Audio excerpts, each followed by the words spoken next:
The child's blood left a trail in the snow, red against white, life against death. She'd walked 3 miles in bare feet through a Wyoming blizzard, and when Caleb Thornton opened his cabin door, she collapsed into his arms, whispering words that would haunt him forever. "They beat me.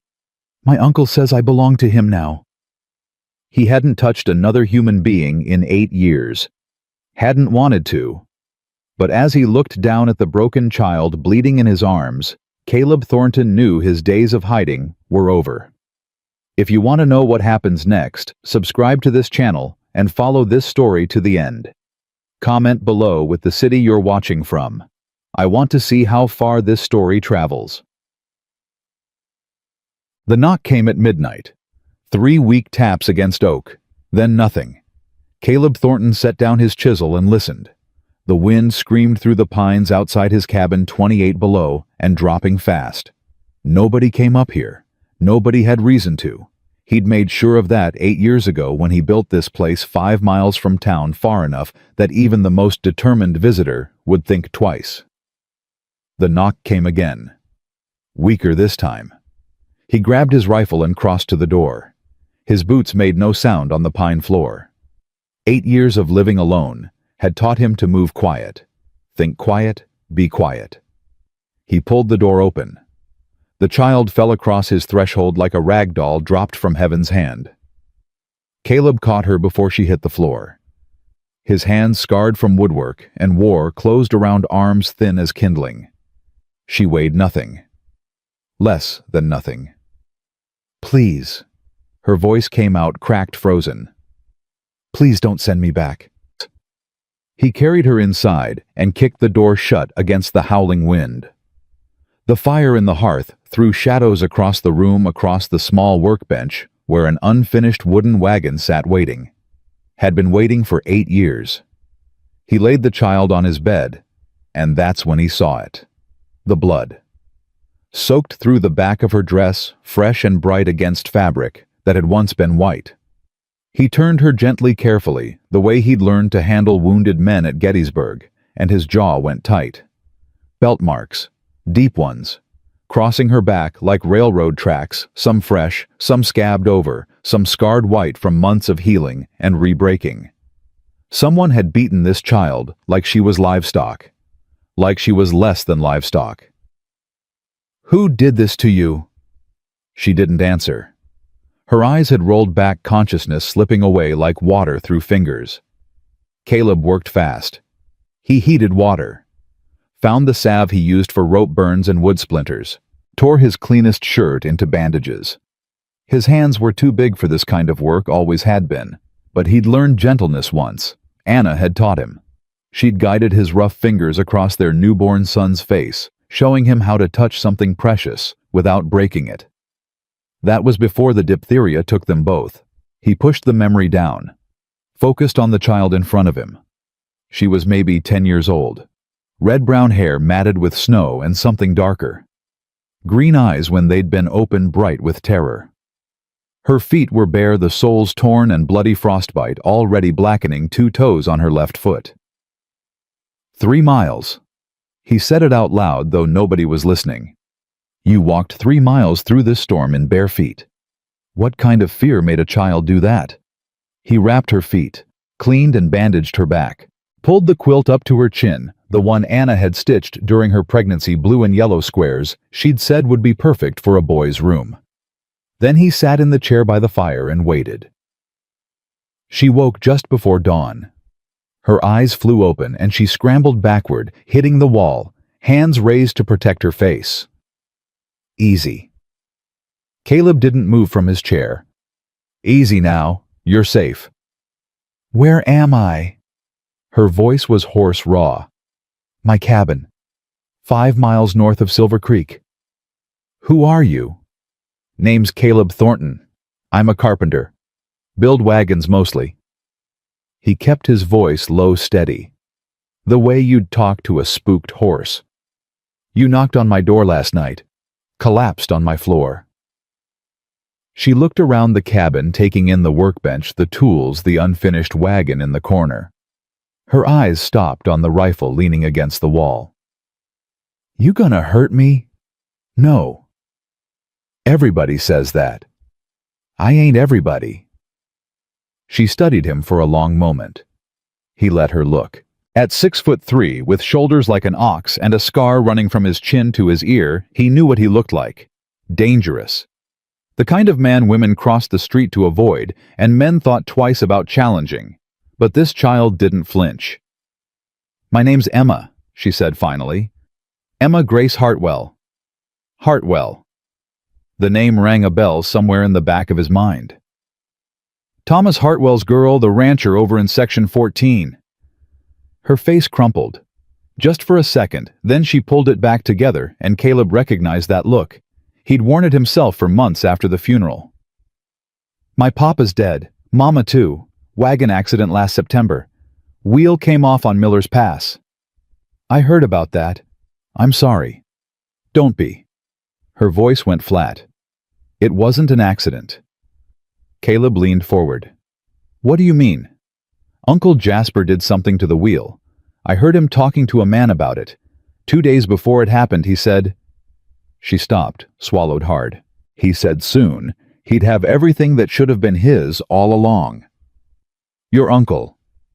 "Jasper Hartwell, Papa's brother." Emma touched the bandages on her arm, feeling the shape of the wounds beneath. "After they died, he showed up with papers. Said he was my guardian now. Said the ranch was his to manage until I came of age. But he doesn't want to manage it. He wants me gone." "Gone how?" "Dead." She said it simple matter of fact, the way no child should ever say that word. "Dead like Mama and Papa. Then there's nobody left and the land is all his." Caleb's hands tightened on the arms of his chair. "That's a serious thing to say, girl." "It's a serious thing to live." She pushed the quilt aside and tried to stand, but her legs buckled. Caleb caught her before she fell. "You ain't going nowhere, not with feet like that." "I have to go." Panic crept into her voice. "If he finds me here, he'll hurt you too. He hurts everyone who helps me, Mrs. Chen at the general store, she gave me food once. Next week her shop burned down. Mr. Holloway at the livery stable, he let me sleep in the hay. His horses got sick. All of them." "And you think your uncle did that?" "I know he did." Emma looked up at him with eyes too old for her face. "He told me. Every time someone helped me, he'd tell me what he did to them. Said it was my fault. Said if I just stopped making trouble, stopped trying to run, he wouldn't have to hurt anyone else." Caleb felt something stir in his chest. Something he'd buried 8 years ago beneath grief and guilt and the deliberate numbness of isolation. It felt like anger. It felt like purpose. "When's the last time you ate?" Emma blinked at the change in subject. 2 days ago, maybe 3. Uncle Jasper locks the pantry." He crossed to the small kitchen area, pulled out bread and dried meat and the last of the apples he'd stored for winter. "Eat slow. Your stomach ain't used to food." She didn't argue. Took small bites, chewing carefully, watching him the whole time, like she expected him to snatch it away. "Why are you helping me?" "Because you knocked on my door." "That's it." Caleb thought about the question. About Anna and Samuel. About 8 years of silence and sawdust, and the small wooden wagon he couldn't finish, because finishing it would mean admitting they were really gone. "Someone helped me once," he said finally. "Long time ago in a war. I was dying in a collapsed mine shaft, and a stranger dug me out, carried me 5 miles to a field hospital. Never asked for anything in return. Just said, sometimes you're the one who needs help, and sometimes you're the one who gives it." He shrugged. "Reckon it's my turn to give." Emma set down the apple core. "He's going to come for me. Uncle Jasper. He always finds me." "Let him come." "You don't understand. He has money, power. The sheriff does whatever he says. The judge too. Last time I ran, Sheriff Dixon dragged me back himself. Said I was a runaway ward and Uncle Jasper had every legal right to discipline me however he saw fit." "Discipline." Caleb's voice went hard. "That what he calls it teaching me my place." Emma pulled her knees to her chest, making herself small. He says I'm willful like my mother. Says she put ideas in my head about being something I'm not. Says he's going to beat the stubborn out of me if it takes 100 years. How long you been living with him? 4 months. Since September. 4 months of beatings. 4 months of starvation. 4 months of a child trying to survive a monster while the whole town looked the other way. Why'd you come here? Caleb asked. This cabin, I mean. It's a long walk from anywhere. Emma was quiet for a moment. Papa used to talk about you. Said you saved his life once in a mine collapse. Said you were the only man in the territory he'd trust with his own blood. She met his eyes. He wrote it down in his will. I saw it before Uncle Jasper burned it. If anything happened to him and Mama, I was supposed to come to you. Caleb felt the air leave his lungs. Your father named me guardian. In his real will, the one Uncle Jasper burned, he made a fake one that names himself. That's what he showed the judge. That's why everyone believes him. Tears slipped down Emma's cheeks. But Papa wanted me with you. He said you were a good man. Said you'd know what to do. A good man. Caleb hadn't felt like a good man in 8 years. Good men didn't let their families die while they were out chasing medicine through a blizzard. Good men didn't hide in the mountains pretending the world didn't exist. Good men didn't stop living just because living hurt too much. But this child was looking at him like he could save her. Like he was her only chance. Your uncle, Caleb said slowly. He know your papa wrote a real will. I don't think so. Papa kept it hidden. With the minister.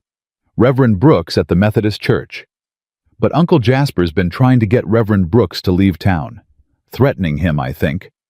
The Reverend's the only one who doesn't do what Uncle Jasper says. What about the other townfolk? They're scared.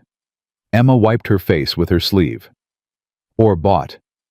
Uncle Jasper's been buying land all over the territory.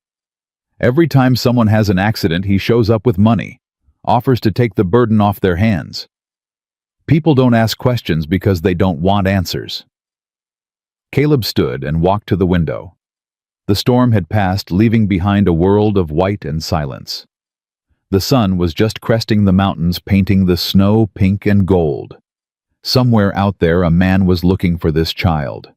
A man who'd killed her parents, beat her bloody, planned to do worse. And Caleb Thornton had 2 choices. He could send her away, put her on a horse pointed toward the territorial capital, and tell her to find a marshal who wasn't bought, wash his hands of the whole mess and go back to his silent cabin and his unfinished wagon and his carefully constructed nothing. Or he could do what Thomas Hartwell had trusted him to do. He could fight. Emma. He turned from the window. I'm going to ask you something, and I need the truth. Yes, sir. If I help you, if I stand against your uncle, it's going to get ugly. He's going to come at me with everything he's got. The law, money, maybe guns. People could get hurt. I could lose this cabin, this land, everything I've built. He crouched down to her level. Are you worth that? Emma's chin came up. A spark of something fierce in those green eyes. My mama was worth it. My papa was worth it. They died trying to give me a good life. They died because Uncle Jasper wanted what was theirs, and they wouldn't give it to him. Her voice shook, but didn't break. I'm their daughter. If I'm not worth fighting for, then what was the point of them dying at all? Caleb felt the corner of his mouth twitch. Almost a smile. You got your mother's fire. You knew her? Met her once. At your parents' wedding. I was just passing through, signed as a witness because they needed one. He stood. She looked at your father the way you're looking at me right now, like she expected him to move mountains. Did he? He married her, didn't he? Built that ranch from nothing. Gave you 10 years of love before your uncle took it away. Caleb grabbed his coat from the hook by the door. Reckon he moved a few mountains in his time. Where are you going? Nowhere yet. But when that storm cleared, it opened the roads. Your uncle will be coming soon as he figures out where you went. We need to be ready. Ready how? Caleb checked the rifle. Loaded. Safety on. He set it by the door within easy reach. First, we're going to town. Talk to Reverend Brooks, find that will. He looked at Emma. Then we're going to show your uncle what happens when he picks a fight with the wrong man. The sound of hoofbeats stopped him cold, distant but getting closer. 2 horses, maybe 3, pushing hard through the fresh snow. Emma's face went white. He found me. Get in the cellar. Caleb pointed to the trapdoor in the floor. Don't come out till I say. But, now Emma! She scrambled across the room, yanked the trapdoor open, and disappeared into the dark below. Caleb slid the rug over the door and grabbed his rifle. He stepped onto the porch just as the riders came into view. 3 of them. Sheriff Walter Dixon in front star catching the morning light. Behind him, a thin man in a black coat with a silver ring glinting on his finger. And a third man Caleb didn't recognize, thick-necked and mean-looking, with the stance of hired muscle. They stopped 20 yards from the cabin. Caleb Thornton. The thin man spoke first, his voice smooth as oil on water. We haven't met. I'm Jasper Hartwell. I know who you are. Then you know why I'm here. My niece ran off last night. Poor child's been troubled since her parents died. Creates stories, runs away, makes accusations. He spread his hands in a gesture of helplessness. I'm just trying to give her a good home. That's so. It is. And Sheriff Dixon here can confirm that I have legal guardianship, signed by Judge Wade himself. Jasper smiled, but his eyes stayed cold. So if you've seen her, I'd appreciate you telling me. I'm worried sick. She's not here. You're certain? Jasper's eyes moved to the cabin behind Caleb. You wouldn't mind if we checked, just to set my mind at ease. I would mind. Sheriff Dixon shifted in his saddle. Now, Caleb, let's not make this difficult. Mr. Hartwell has legal papers. If the girl's not here, we'll look around and leave. Simple as that. She's not here, Caleb repeated. And you're not coming in. The third man's hand moved toward his holster. Caleb's rifle came up smooth and fast, leveled at the man's chest before he could blink. I wouldn't. The man froze. Jasper's smile thinned. Mr. Thornton, I understand you've been living alone up here for quite some time. Perhaps you've forgotten how things work in civilization. When a legal guardian comes looking for his ward aided by the law, it's customary to cooperate. I've forgotten a lot of things. Manners mostly. Social graces. Caleb didn't lower the rifle. But I remember what a beating looks like. Remember what a scared child sounds like. And I remember that the law and justice ain't always the same thing. Are you accusing me of something? Not yet, just making an observation. Jasper stared at him for a long moment. Something ugly flickered behind his eyes, then disappeared behind the smooth mask. Sheriff, I believe Mr. Thornton is obstructing your duties. Dixon looked uncomfortable. Caleb, I'm going to need you to put the rifle down. We're just here to talk. We've talked. I said she's not here. You can take my word, or you can test it. Caleb's finger rested easy on the trigger. Your choice. The wind picked up swirling snow between them. Nobody moved. Finally, Jasper pulled on his reins, turning his horse. Very well, Mr. Thornton. We'll leave. For now. He looked back over his shoulder. But I should mention I have connections in this territory. Land commissioners, railroad men, territorial judges. If I were to suggest that you're harboring a runaway ward interfering with legal custody, well, things could become uncomfortable for you. I've been uncomfortable before. Not like this. Jasper's smile returned colder than the air. I own half the mortgages in Silver Creek. I have friends in Helena and Washington. I can make a man's life very difficult, or I can make it very easy. It all depends on cooperation. Caleb said nothing. 10 days, Jasper continued. That's how long Sheriff Dixon is legally required to wait before executing a recovery order for my niece. If she turns up in that time returned to my custody safe and sound, we can forget this whole unpleasant business ever happened. If not, He shrugged elegantly. Well, I'm sure you can imagine. He turned and rode away. The hired man followed, throwing a dark look back at Caleb. Sheriff Dixon lingered a moment longer. Caleb. His voice was low, meant for just the two of them. I've known you 20 years. You're a good man. But this isn't a fight you can win. Hartwell's got money, power, legal standing. You've got a cabin and a rifle. I've got something else too. What's that? Caleb thought of the child hiding in his cellar, of the will that might still exist, of the promise he'd never made to a dead man but was going to keep anyway. I've got a reason to fight. Dixon shook his head slowly, turned his horse, rode away. Caleb waited until they were out of sight before lowering the rifle. His hands were steady. They always were. But inside something had shifted. Something that had been sleeping for 8 years was waking up, stretching, remembering what it felt like to care about something. He went back inside and pulled the rug away from the cellar door. They're gone. Emma emerged slowly, dust on her dress and fear in her eyes. He'll be back. I know. He always gets what he wants.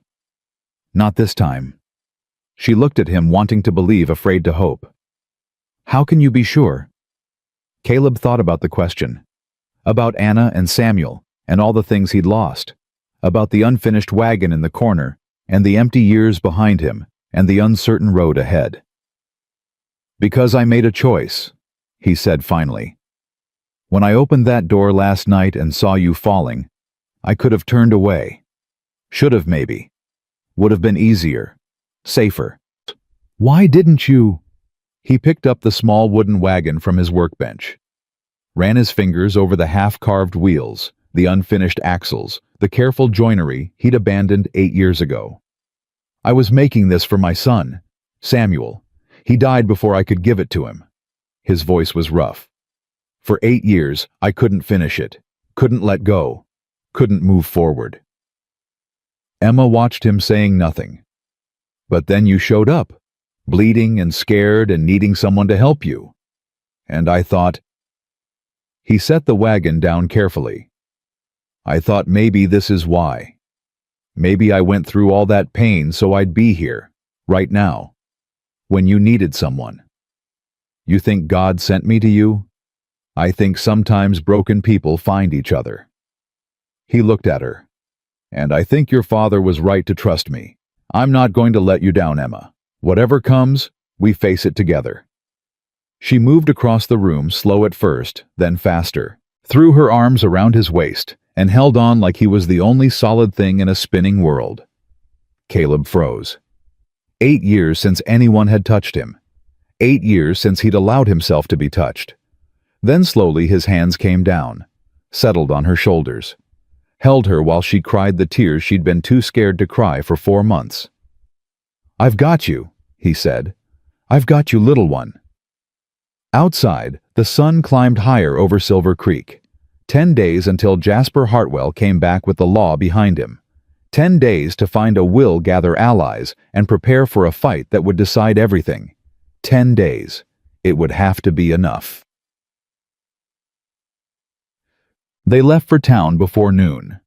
Emma rode behind Caleb on his gray mare, her small hands gripping his coat, her body tense against his back. She'd borrowed one of his old shirts, the sleeves rolled up 6 times, and wrapped her damaged feet in strips of wool he'd cut from a blanket. "You're sure about this?" she asked as the cabin disappeared behind them. "No.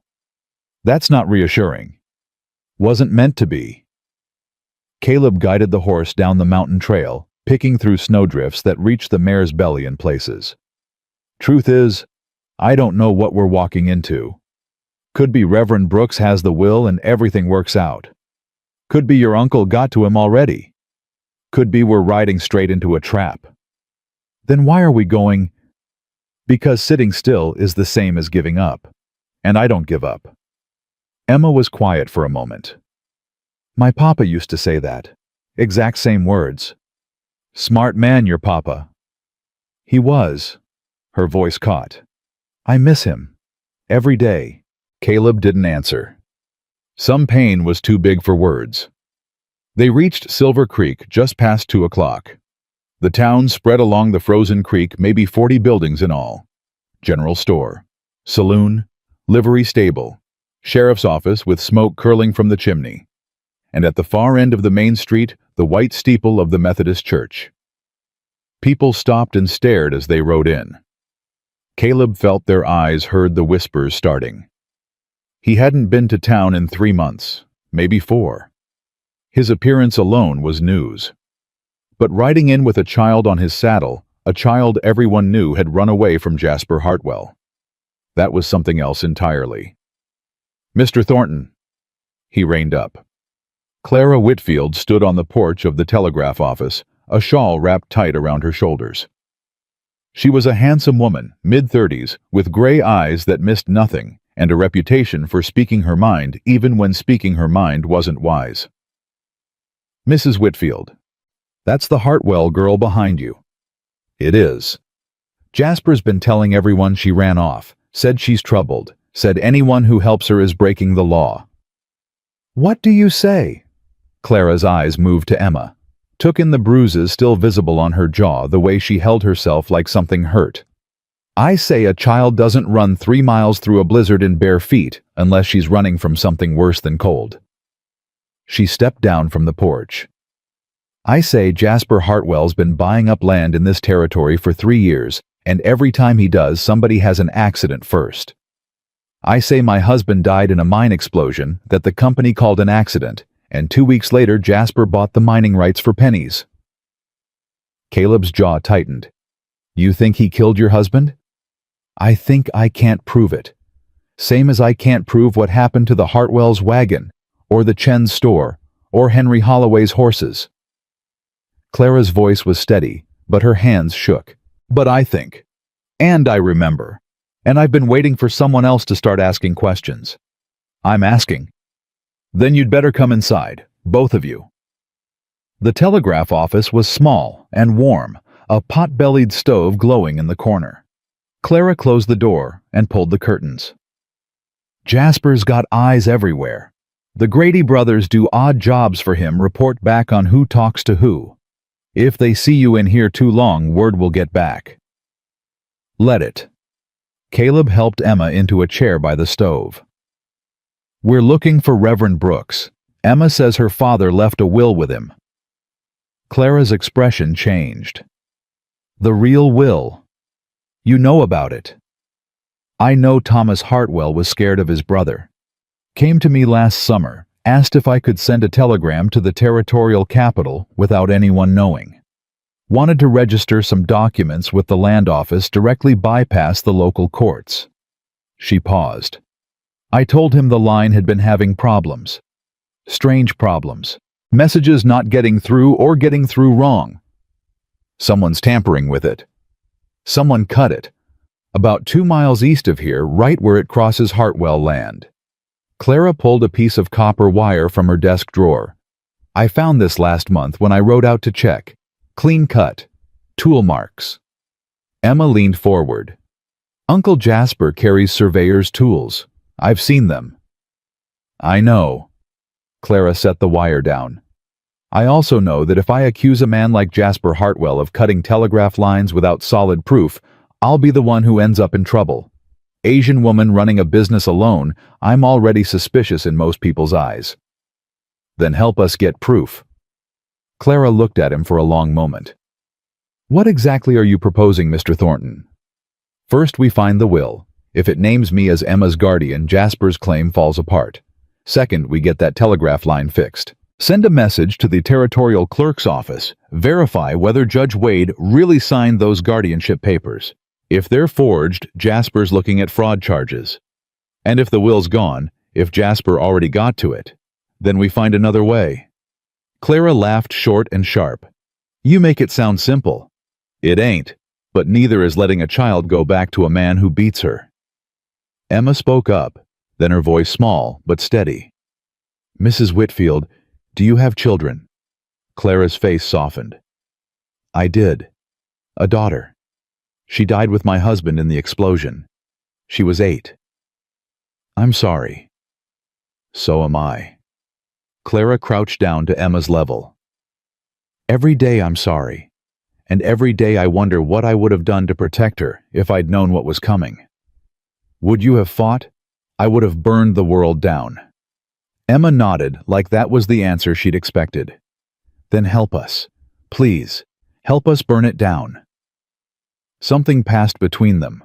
Woman to child, survivor to survivor, Clara stood. The Reverend's at the church. He doesn't leave much anymore, not since Jasper started pressuring him. I'll take you there, but we go the back way through the alley behind the saloon. Less eyes. They moved through Silver Creek like ghosts sticking to shadows and back paths.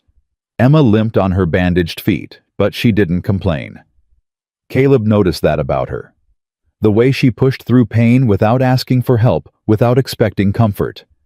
Like she'd learned early that comfort wasn't coming. The church was empty when they arrived.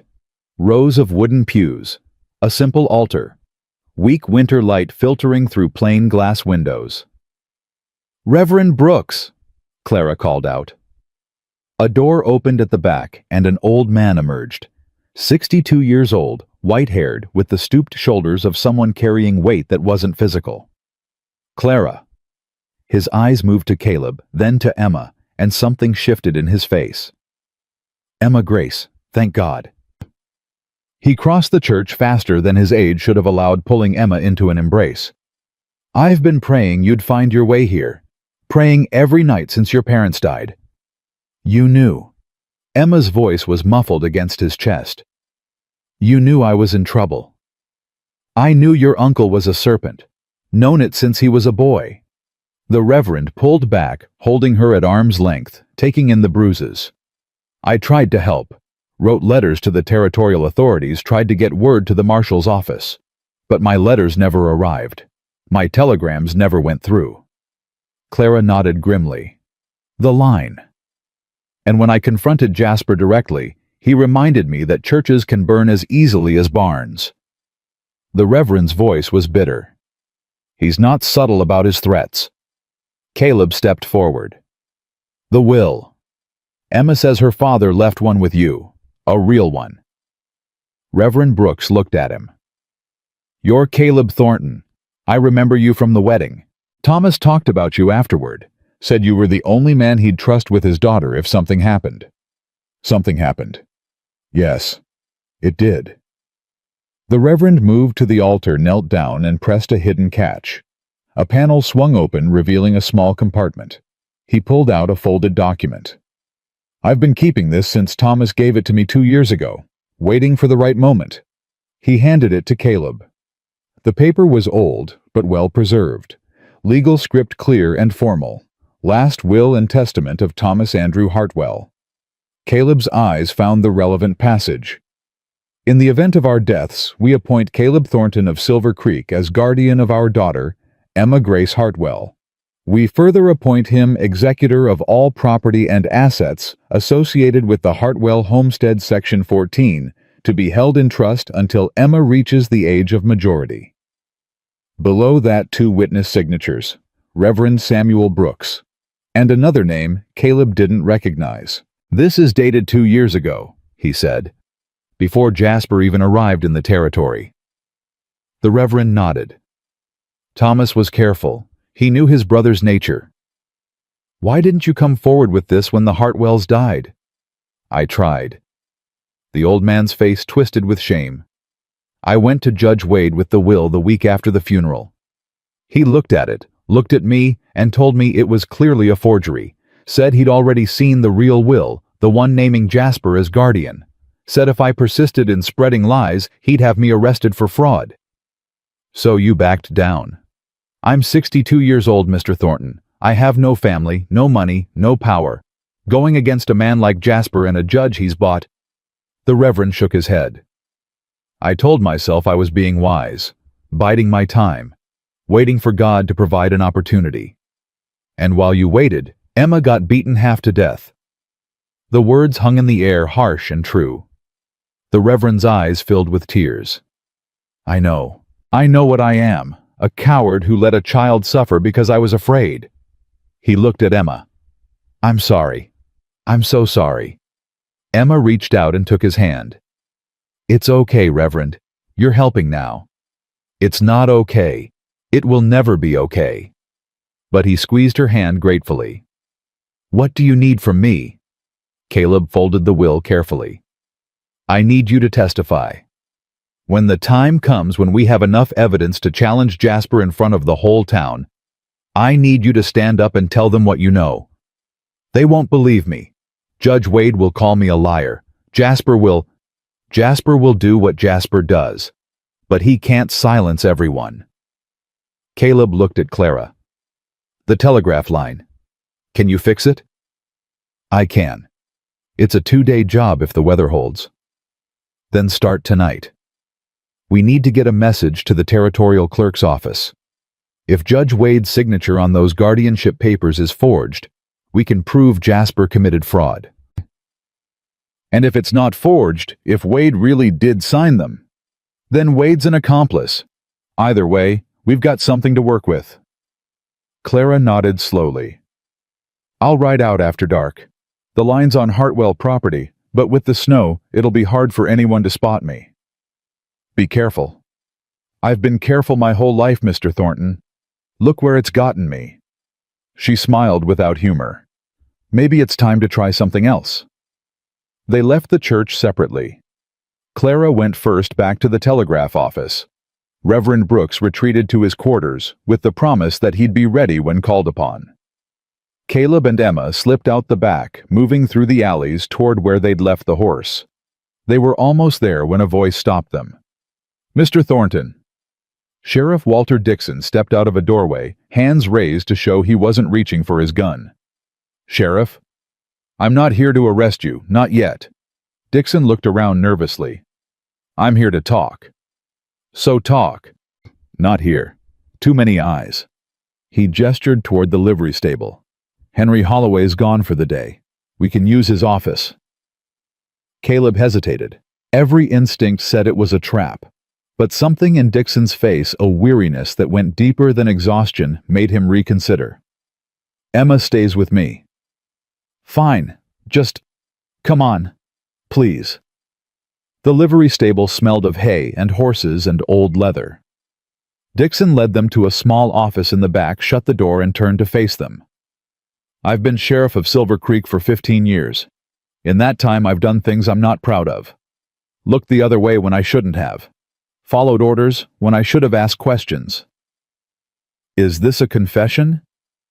It's an explanation. Dixon sat heavily on a barrel. When Jasper Hartwell came to this territory, he came with money and connections. Bought up mortgages, made loans, got friendly with Judge Wade. Within a year, half the town owed him something. Within 2 years, he owned the judge outright. And you? Dixon's jaw worked.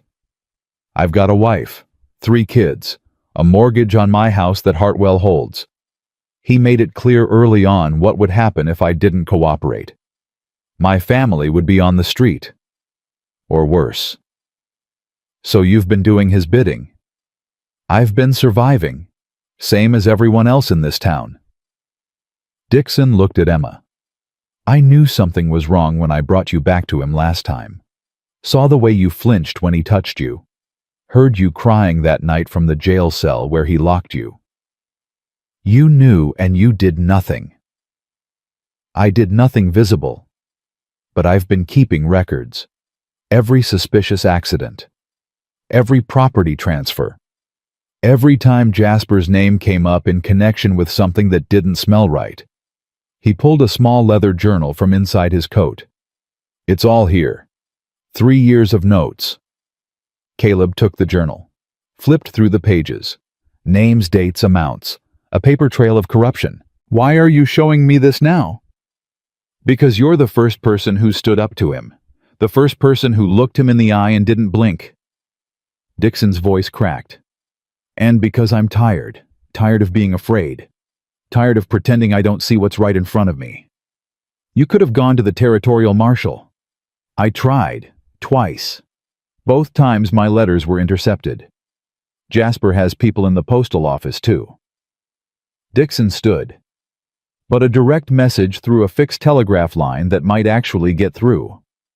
Clara's fixing the line tonight. I know, she told me. Dixon met Caleb's eyes. I'm done being Jasper's puppet, Thornton. Tell me what you need me to do. Caleb studied him for a long moment. The sheriff looked 10 years older than he probably was, worn down by years of compromise and fear. But there was something in his eyes now, a spark of the man he might have been before Jasper Hartwell came to town. When the time comes, I'm going to need you to arrest him. On what charges? Fraud for starters, murder if we can prove it. Caleb held up the journal. This is a start. Combined with the forged guardianship papers and the will, we might have enough for a territorial court to take seriously. Might? Might is better than nothing. Dixon nodded slowly. I'll need evidence I can show publicly. Something that can't be dismissed as rumor or forgery. The telegram. When Clara gets the line fixed, we ask the territorial clerk's office to verify Judge Wade's signature. If they confirm it's a fake, that's proof of fraud. And if they confirm it's real, then we've got a corrupt judge to deal with on top of everything else. But we cross that bridge when we come to it. Emma, who had been silent through the exchange, spoke up. Sheriff Dixon. Yes, Miss Emma. Why did you bring me back to Uncle Jasper last time you saw me? You knew. Dixon's face crumpled. I told myself you'd be okay. Told myself he was your kin, that family disputes weren't my business, that the law said he had a right to discipline his ward. He swallowed hard. I told myself a lot of lies. I screamed when you handed me over. I begged you not to leave me with him. I know. I hear it every night when I close my eyes. Then make it right.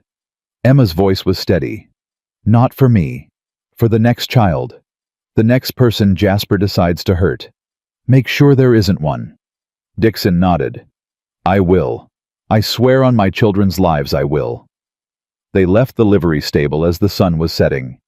The temperature was dropping again, the promise of another bitter night. Caleb lifted Emma onto the horse and mounted behind her. Back to the cabin. Back to the cabin. They rode in silence for a while. The town fell away behind them, the lights of Silver Creek fading to dim glows against the darkening sky. You trust him? Emma asked finally. The sheriff. I trust that he's afraid of Jasper, and I trust that he's more afraid of what he's becoming than what Jasper might do to him. Caleb guided the horse around a deep drift. Fear can make men cowards, but it can also make them brave when they finally get scared enough of the wrong thing.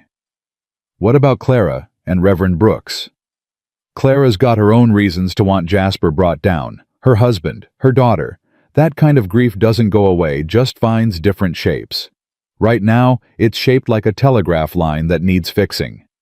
And the Reverend, he's got guilt, almost as powerful as grief. Emma was quiet for a moment. What about you? What do you have? Caleb thought about the question. About Anna and Samuel and 8 years of emptiness. About the unfinished wagon and the unopened rooms and the silence he'd wrapped around himself like armor. I have a promise to keep, to your father. Is that all? He looked down at the small head resting against his chest, the red-brown hair that caught the last light of the sun, the thin shoulders that had borne more weight than any child should carry. No, he said quietly. That's not all. They reached the cabin as the stars were coming out. Caleb carried Emma inside. Her energy finally spent, her eyes already closing. He laid her on the bed and pulled the quilt up to her chin. Thank you, she murmured. For today. Rest now. Tomorrow we plan our next move. You really think we can win? Caleb looked at the will still folded in his pocket, at the sheriff's journal on the table, at the small battered child who had walked through a blizzard to find him. I think your father was right about one thing. What's that? He said I'd know what to do. Caleb moved to the door, checked the lock, checked the window. Turns out I do. Emma smiled sleepily. What is it? Fight. Whatever it takes, however long it takes. We fight." He sat in the chair by the fire rifle across his knees and watched the flames dance. Somewhere out there, Clara Whitfield was riding through the snow toward a severed telegraph line. Sheriff Dixon was staring at his reflection and wondering if he'd have the courage to follow through. Reverend Brooks was praying for forgiveness he didn't deserve, and Jasper Hartwell was counting down the days until he could legally take back his property. 9 days left. The fire crackled. Emma's breathing slowed into sleep, and Caleb Thornton sat in the darkness, planning a war. Around midnight, a knock came at the door. Caleb was on his feet instantly, rifle up, moving silent across the floor. Emma stirred but didn't wake. "Who's there?" "It's Martha Dixon, the sheriff's wife." A woman's voice thin with cold. "Please, Mr. Thornton, I need to help." He cracked the door. Martha Dixon stood in the snow wrapped in a heavy coat, her breath pluming white. Behind her, the darkness was empty. "My husband told me what happened today. Told me what you're planning." She stepped inside quickly, and Caleb shut the door against the cold. "I want in." "Does your husband know you're here?" "He knows. He's watching the road, making sure I wasn't followed." Martha's eyes moved to the bed where Emma slept. "That child came to my house once, 2 months ago. Knocked on my door in the middle of the night begging for food. I gave her bread and sent her away because I was afraid of what Jasper would do if he found out. You sent her back. To my eternal shame." Martha's voice cracked. "But I'm here now, and I'm telling you that half the women in this town feel the same way I do. We've seen how Jasper treats that girl. We've heard her crying. We've looked away because our husbands told us to, because the law told us to, because we didn't know what else to do. What changed? You did." Martha looked at him with something like hope. "You stood up, you said no, and now we're wondering why we didn't do the same. What can you do? Talk. Listen. Gather information." Martha pulled a folded paper from her coat. "Jasper's having a meeting tomorrow night at the land office. All his people. The Grady brothers, Judge Wade, a man from the railroad company. I clean the land office on Tuesdays. I can tell you what they're planning." Caleb took the paper. It was a schedule, times and dates and names. "This is dangerous for you. Everything's dangerous now. Has been for years, we just pretended otherwise." Martha looked at Emma again. "My daughters are 12 and 14. Every time I see that girl, I think about what I'd want someone to do if it were my children. What I'd want someone to risk." "And what's that?" "Everything."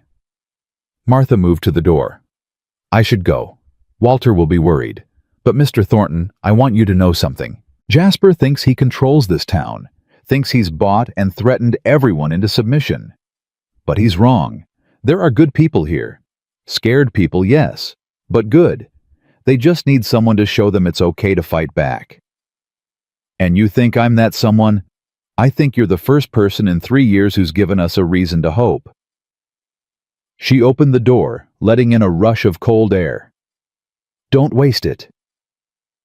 Then she was gone, swallowed by the darkness. Caleb stood at the window watching her shadow merge with the night. First Clara, then the Reverend, then the sheriff. Now Martha Dixon, and whatever network of women she represented. It wasn't an army. It wasn't even close. But it was something. A foundation. A beginning. He looked at the sleeping child in his bed, at the journal of crimes on his table, at the will that could change everything. 9 days. It would have to be enough. Clara returned on the 3rd day, her face raw from cold, and her hands wrapped in bloody bandages. Caleb met her at the door before she could knock. He'd been watching the trail since dawn, unable to sleep, unable to sit still. Emma stood behind him, her small face tight with worry. "It's done." Clara swayed on her feet, exhaustion pulling at her. "The line's fixed. Sent the message to the territorial clerk's office last night. You're hurt. Wire cut my hands. Doesn't matter." She pushed past him into the cabin, collapsed into the chair by the fire. What matters is the message went through. I stayed at the relay station in Miller's Crossing until I got confirmation. Helena received it. How long until we get a response? 2 days, maybe 3. Clara accepted the cup of water Emma brought her. I asked them to verify Judge Wade's signature against their records. Told them it was urgent. A child's safety depends on it. Emma knelt beside her chair. Thank you, Mrs.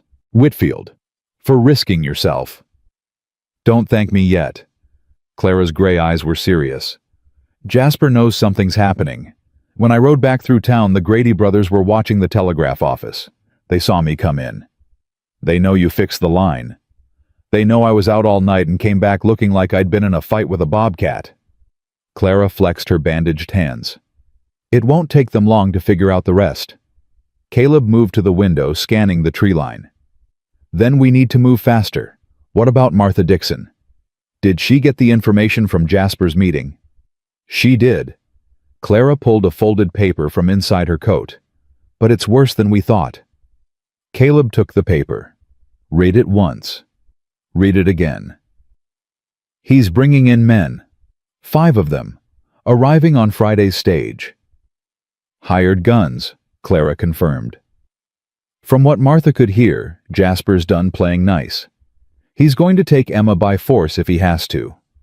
Make it look like you resisted arrest. And me. Dead. That's the plan. Kill you, take Emma, claim you drew on the sheriff and had to be put down. Clara's voice was flat, matter-of-fact. By the time anyone asks questions, you'll be buried, and Emma will be back under his roof. Emma's hand found Caleb's.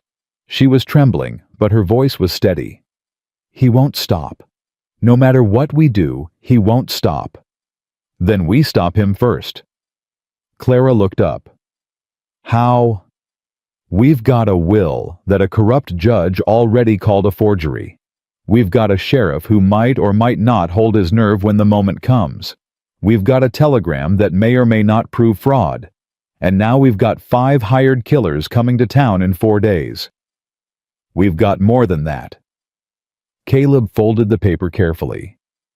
We've got the truth, and we've got people who are tired of being afraid. Truth doesn't stop bullets, Thornton. No, but it can stop a town from looking the other way while a man gets murdered. He crossed to the table where he'd spread out the sheriff's journal, the will, and the notes Martha had gathered. 3 years of Jasper Hartwell's crimes laid out in ink and paper. We're not going to wait for Jasper to come to us. We're going to call a town meeting. Public. Open. Everyone who's been hurt by him, everyone who's looked away, everyone who knows the truth, but hasn't had the courage to speak it. Jasper will never allow that. Jasper doesn't get to decide. Caleb looked at Clara. Can you get word to the women Martha mentioned? The ones who want to help. I can. Tell them to spread the word. Tomorrow night at the church. Reverend Brooks presiding. Everyone who has a grievance against Jasper Hartwell is invited to speak. Clara was shaking her head. He'll shut it down. Send the sheriff claim it's an illegal gathering. The sheriff will be there. On our side. You're betting a lot on Walter Dixon's courage. I'm betting on his guilt. Caleb's voice was hard. He's been carrying it for years. Watching a child get beaten. Watching families lose everything. Knowing he could have stopped it and didn't. That kind of guilt eats a man alive. Right now, he'd rather die standing up than live another day on his knees. Emma spoke quietly. What about Judge Wade? He's Jasper's man. Judge Wade is a coward who signed papers for money. When he sees the whole town turning against his meal ticket, he'll fold. Caleb knelt beside her. But I need you to do something, Emma. Something hard. What? I need you to stand up in front of everyone and tell them what your uncle did to you. Show them the scars. Let them see what Jasper Hartwell really is. Emma's face went pale. In front of everyone. I know it's asking a lot. I know it means reliving things you'd rather forget. But your voice is the most powerful weapon we have. No one can call you a liar when they see the belt marks on your back. She was quiet for the long moment. Clara watched her with something like admiration. My mama used to say that silence is what evil counts on. Emma's voice was small but growing stronger. She said the only way to beat darkness is to drag it into the light. Your mama was a wise woman. She was. Emma squared her shoulders. I'll do it. I'll tell them everything. Caleb pulled her into a rough embrace. Brave girl. Braver than most men I've known. Clara stood steadier now. I'll get word to the others. Tomorrow night the church. But Thornton, you need to understand something. If this fails, if Jasper manages to shut it down, or turn the crowd against you, there won't be a second chance. I know. And those hired guns arrive in 4 days. Even if the meeting works, even if the town sides with you, 5 armed men don't care about public opinion. Then we'd better make sure the town is ready to stand with us when they come. Clara moved to the door, paused with her hand on the latch. James would have liked you. Your husband. He was like you, stubborn, righteous, convinced that doing the right thing would be enough. Her voice caught. It wasn't enough for him. Jasper killed him anyway. I'm sorry. Don't be sorry. Win. She opened the door. For James, for my daughter, for all of us. Then she was gone, riding hard toward town. The next morning, Sheriff Dixon appeared at the cabin. He came alone. His horse lathered his face, drawn with exhaustion. It's starting, he said before Caleb could speak. Jasper knows about the meeting. He's furious. Spent all last night at the saloon, buying drinks, talking loud about how you've corrupted his niece. How you're turning the town against him with lies. Is it working? For some. The men who owe him money, the ones who work his land. They're scared of what happens if he falls. But the others... Dixon almost smiled. Martha says women have been talking all night, sharing stories. Things Jasper did that they never told anyone. The merchant's wife, she said Jasper threatened to burn their store if they gave Emma food. The schoolteacher, she said he tried to force himself on her last spring. And they're willing to speak publicly. Some are, not all, but enough. Dixon pulled an envelope from his coat. This came through on the telegraph this morning. Clara asked me to bring it straight to you. Caleb's hands were steady as he opened the envelope. Read the words that would decide everything. What does it say? Emma appeared at his elbow, unable to wait. Territorial Clerk's Office, Helena. Caleb read aloud. Signature analysis complete. Signature on guardianship document dated September 15, 1884, does not match official signature of Judge Cornelius Wade on file. Document appears to be a forgery. Federal investigation recommended. Warrant for fraud to be issued upon formal complaint. Emma let out a breath she'd been holding for months. It's fake. Uncle Jasper's papers are fake. They are. Caleb handed the telegram to Dixon. This goes to Judge Wade, today. Let him know that his signature's been forged and the federal government is asking questions. He'll run. Let him. One less problem to deal with. Dixon hesitated. There's something else. The hired guns Jasper sent for. They're not coming on Friday's stage. When? Tomorrow. Jasper changed the arrangement, paid extra for speed. Dixon's face was grim. They'll be here by nightfall tomorrow, before the town meeting. Caleb felt the ground shift beneath him. Everything they'd planned depended on getting the town on their side before violence became an option. Now violence was coming first. Can you delay them? Hold them at the sheriff's office for questioning. On what grounds they haven't done anything yet.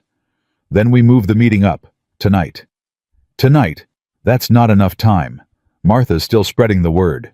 Half the people don't even know about it yet. Then we work with who we have. Caleb grabbed his coat. Emma, stay here. Bar the door. Don't open it for anyone except me or Clara. Where are you going? To town. To make sure there's still a town left to fight for when this is over. He rode hard, pushing the gray mare faster than was safe on the icy trails. Silver Creek appeared through the pines just as the sun reached its peak, the white steeple of the church rising above the other buildings like a beacon. He went to the church first. Reverend Brooks was waiting. The old man looked like he hadn't slept. His eyes red-rimmed, his hands shaking as he clasped Caleb's. "I heard about the meeting. Tonight instead of tomorrow." Word travels fast. Fear travels faster. The Reverend led him inside. "Jasper's been making threats. Anyone who attends the meeting will lose their mortgage, their credit, their livelihood. He's got men watching the roads taking names. And people are still coming." "Some." The Reverend's voice was heavy with doubt. "Clara's spreading the word. Martha too. But Caleb, you have to understand. These people have spent years under Jasper's thumb. They've learned that standing up means getting knocked down. Then we teach them something different." The church doors opened, and Clara entered with Martha Dixon behind her. Both women looked exhausted but determined. "We've got 20 families committed," Clara reported. "Maybe more. The Chens, the Holloways, the Bradshaw clan from out near Miller's Crossing. And the women, the ones I told you about, they're coming too. 20 families against Jasper Hartwell. 20 families and the truth." Martha stepped forward. "I told Walter what's happening. He's ready. When Jasper tries to shut down the meeting, Walter will stand with you. And if Jasper brings his own men, he will." Clara's voice was flat. "The Grady brothers for sure. Maybe some of the ranch hands who owe him. Could be 10, 12 men willing to fight for him. Then we need more. We have what we have." Caleb looked around the church, at the simple pews, the plain altar, the weak light filtering through windows. This was where they would make their stand.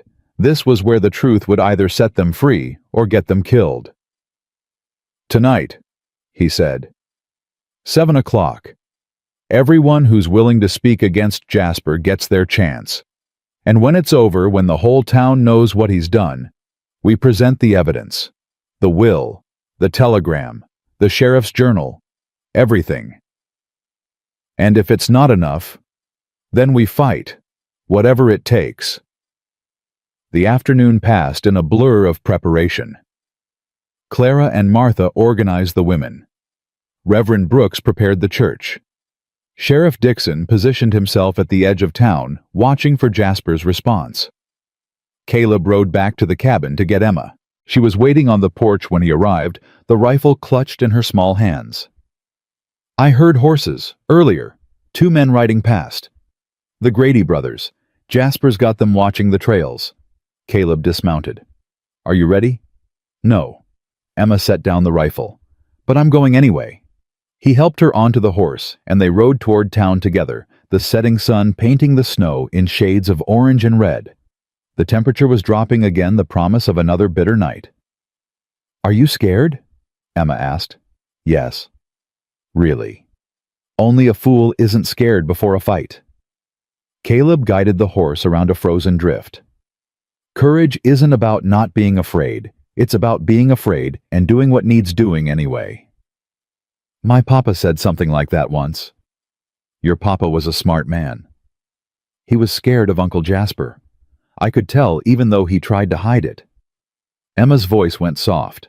"Do you think he knew what was going to happen with the wagon?" "I think he knew his brother was dangerous. That's why he wrote that will. That's why he left it with the Reverend instead of filing it with the court. So he was preparing. In case."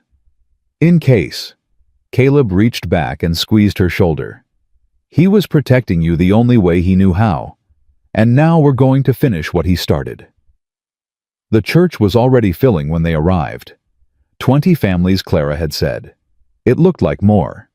Farmers and merchants and miners, their wives and children packed into the pews with faces that ranged from hopeful to terrified. Reverend Brooks stood at the altar, his hands folded, his expression grave. Clara met Caleb at the door. "Jasper knows. He's gathering his men at the land office. The Grady brothers, 6 ranch hands, Judge Wade." She paused. "He's coming here, to shut us down." "Let him come." "Caleb, this is what we wanted, Clara. This is what we planned for. Let him come and let the whole town see what he really is." Sheriff Dixon appeared at his elbow. "They're moving, maybe 15 minutes out. Is everyone here?" "Everyone who's coming." Caleb walked to the front of the church, Emma beside him. The crowd fell silent as he turned to face them. Thank you for coming. I know what it cost you. I know the threats Jasper Hartwell made. I know you're scared." A murmur ran through the crowd. "I'm scared too, but I'm more scared of what happens if we don't stand up. If we let a man like Jasper Hartwell go on hurting people, killing people, taking everything we've worked for." "Easy for you to say," a voice called from the back. "You've got nothing to lose." "I've got everything to lose." Caleb's voice was quiet, but it carried. 8 years ago, I lost my wife and son. I've spent every day since then hiding from that pain, hiding from life, hiding from anything that might make me feel something. He looked at Emma. And then this child knocked on my door, bleeding, beaten, running from a monster. And I had a choice. I could turn away, keep hiding, keep pretending the world wasn't my problem, or I could open the door. The church was silent. I opened the door, and I'm asking you to do the same. Open your doors. Open your hearts. Stand with us against a man who's been terrorizing this territory for 3 years. What can we do? Martha stood up. He's got money, power, the law on his side. He's got a forged document and a corrupt judge who's about to face federal charges. Caleb held up the telegram. This came from Helena this morning. Jasper's guardianship papers are fraudulent. Judge Wade's signature was forged, and there's a warrant waiting to be issued. The murmur became a roar. But that's just paper. Caleb raised his voice.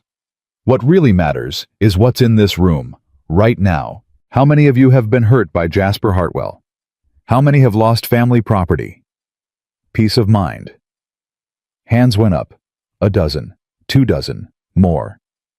Every one of those hands is a story. A crime that went unpunished because we were too afraid to speak. Well, tonight we speak. Tonight we drag his darkness into the light. The church doors burst open. Jasper Hartwell strode in, flanked by the Grady brothers and 6 armed men. Judge Wade followed behind his face, pale with fear. "This gathering is illegal." Jasper's voice cut through the silence.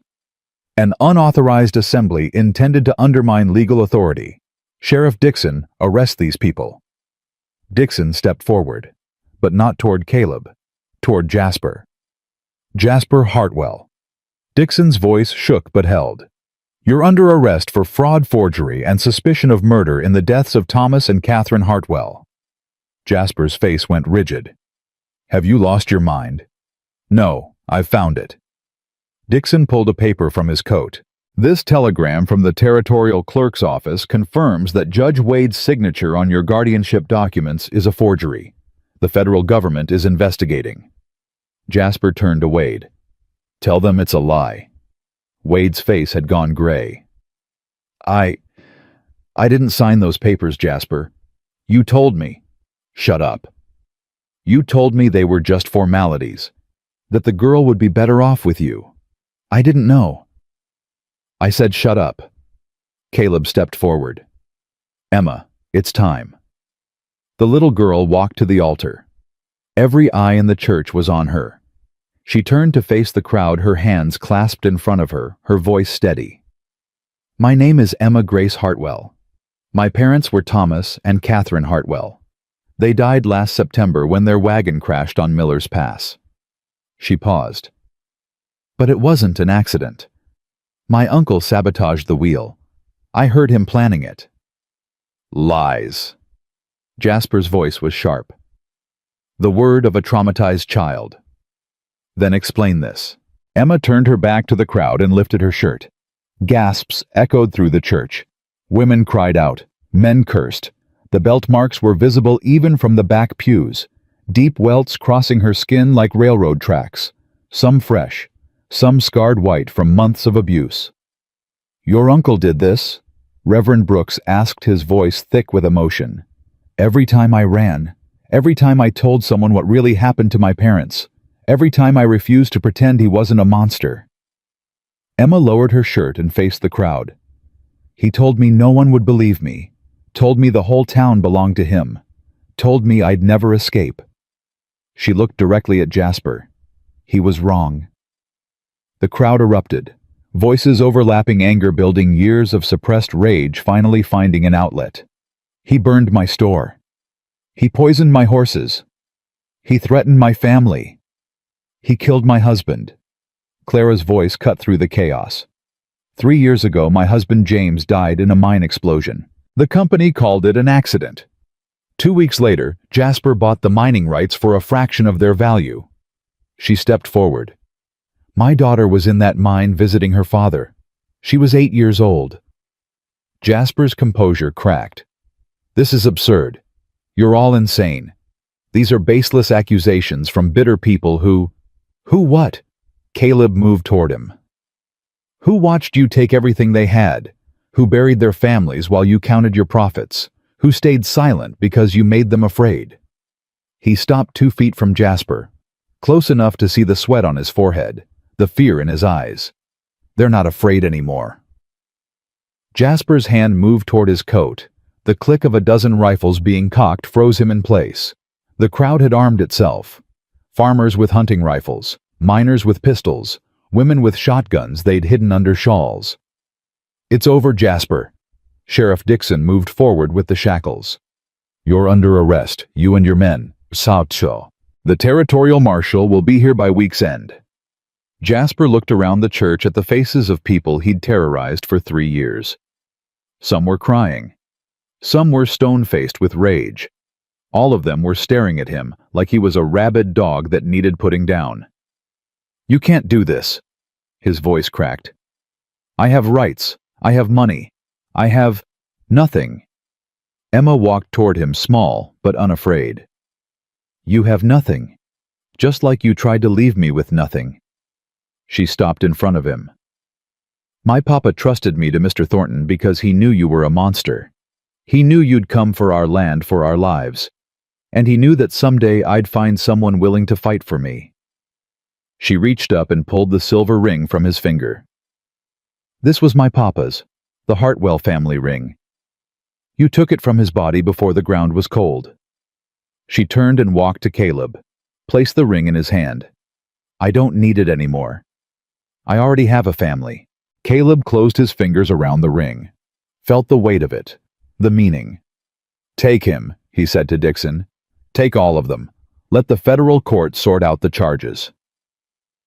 As the Grady brothers and Jasper's men were led away, as Judge Wade stumbled after them, babbling about how he didn't know, as the church filled with the sounds of relief and joy and grief finally finding expression. Emma slipped her hand into Caleb's. Is it over? Caleb watched Jasper disappear through the church doors, shoulders slumped, empire crumbling. Almost, but not quite. What's left? He looked down at her, at the fierce green eyes and the stubborn chin, and the courage that had survived everything a monster could throw at it, making it official, making sure no one can ever take you away again. Emma smiled, really smiled, for the first time since she'd knocked on his door. I'd like that. Then let's go home. They walked out of the church together into the cold night, into a future that finally held promise instead of fear. Behind them, the town of Silver Creek was beginning the long process of healing. Ahead of them, the stars burned bright and steady, lighting the way home. The hired guns arrived at dawn. Caleb heard the horses before he saw them. 5 riders coming fast from the east, pushing through snow that had fallen overnight. He'd been awake since 3, watching the trails, waiting for what he knew was coming. Emma slept in the cabin behind him, exhausted from the night before. The town meeting had drained her in ways she didn't understand yet, telling her story, showing her scars, facing the man who'd made her life a nightmare. She'd fallen asleep in the wagon on the way home, and Caleb had carried her inside without waking her. Now, he stood on the porch with his rifle, watching death ride toward him. The riders stopped at the tree line. 5 men, hard-looking with the easy posture of professionals. They'd been paid to do a job, and jail or no jail, they intended to do it. Thornton, the lead rider's voice carried across the snow. We're here for the girl. She's not available. Mr. Hartwell paid us in advance, full amount. Job gets done regardless of his current situation. Then I suggest you ride back to wherever you came from and keep the money. Consider it compensation for a wasted trip."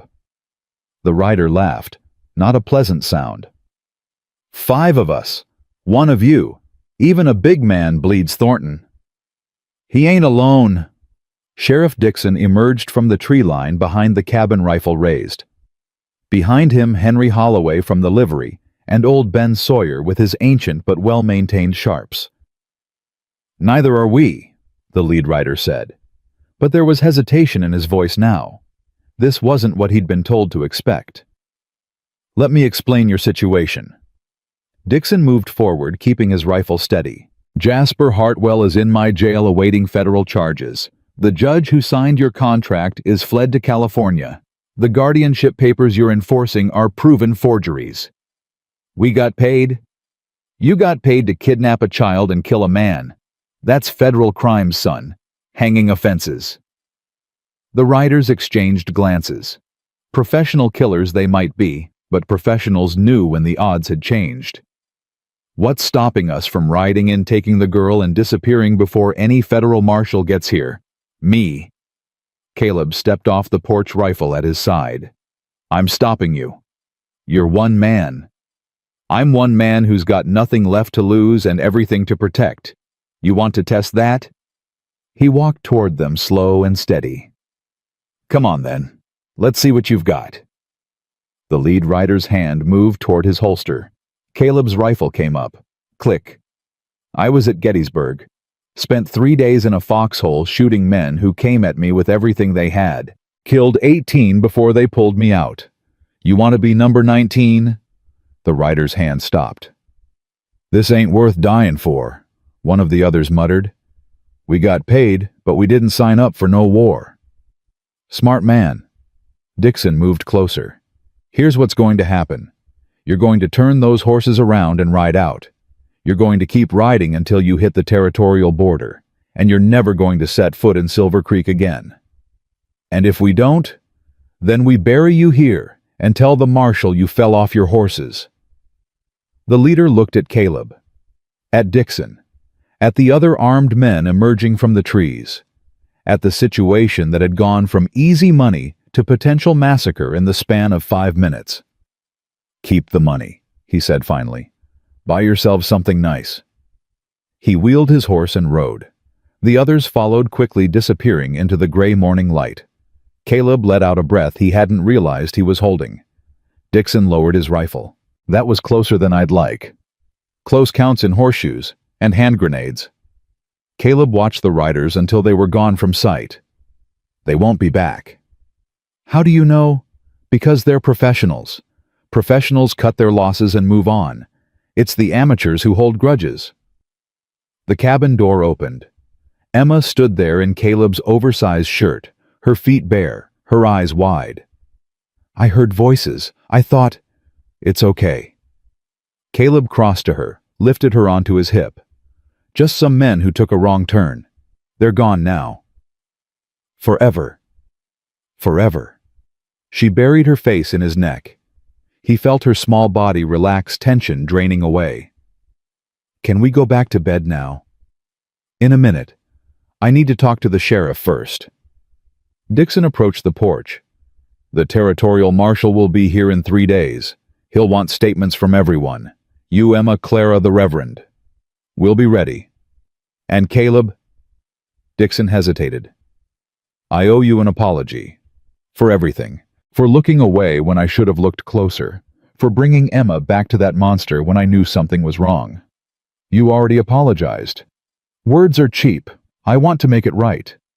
"Then help us make sure Jasper never hurts anyone again. That's how you make it right." Dixon nodded slowly. "The evidence is solid. The telegram about the forged signature. The will naming you as guardian.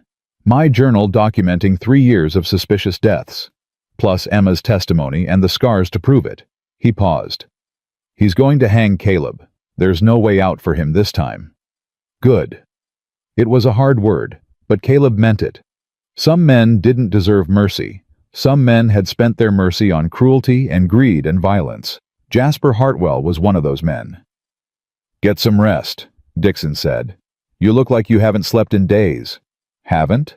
Then start. The hard part's over. But Caleb knew better. The hard part was never over. It just changed shape. He carried Emma back inside and laid her on the bed. She was already drifting off again, the exhaustion of the past week finally catching up. Stay, she murmured. Don't leave. I'm not going anywhere.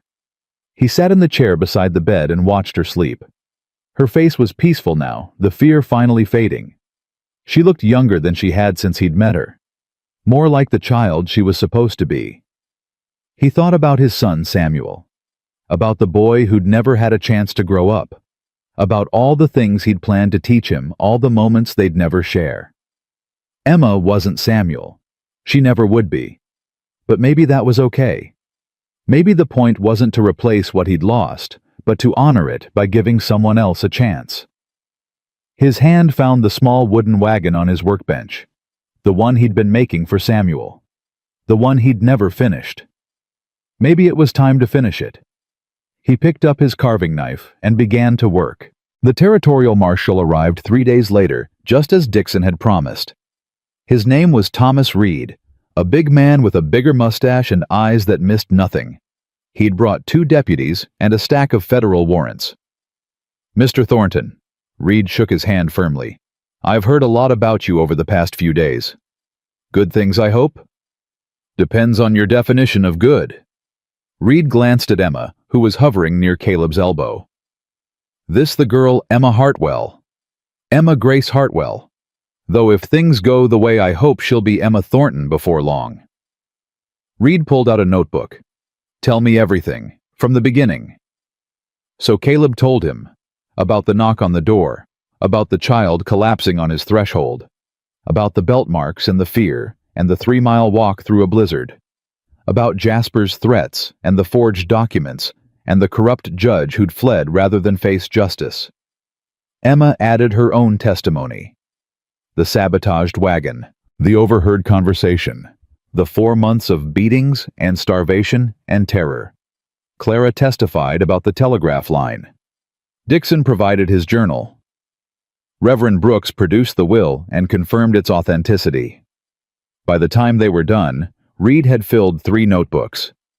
This is one of the most comprehensive fraud cases I've seen in 20 years. He closed the last notebook. Murder, forgery, extortion, child abuse. Jasper Hartwell is going to spend the rest of his very short life in federal custody. When's the trial? 2 weeks. Federal court in Helena. They're fast-tracking it given the severity of the charges. Reed looked at Emma. You'll need to testify again, Miss Hartwell, in front of judges and lawyers and a lot of people you don't know. Emma's hand tightened on Caleb's, but her voice was steady.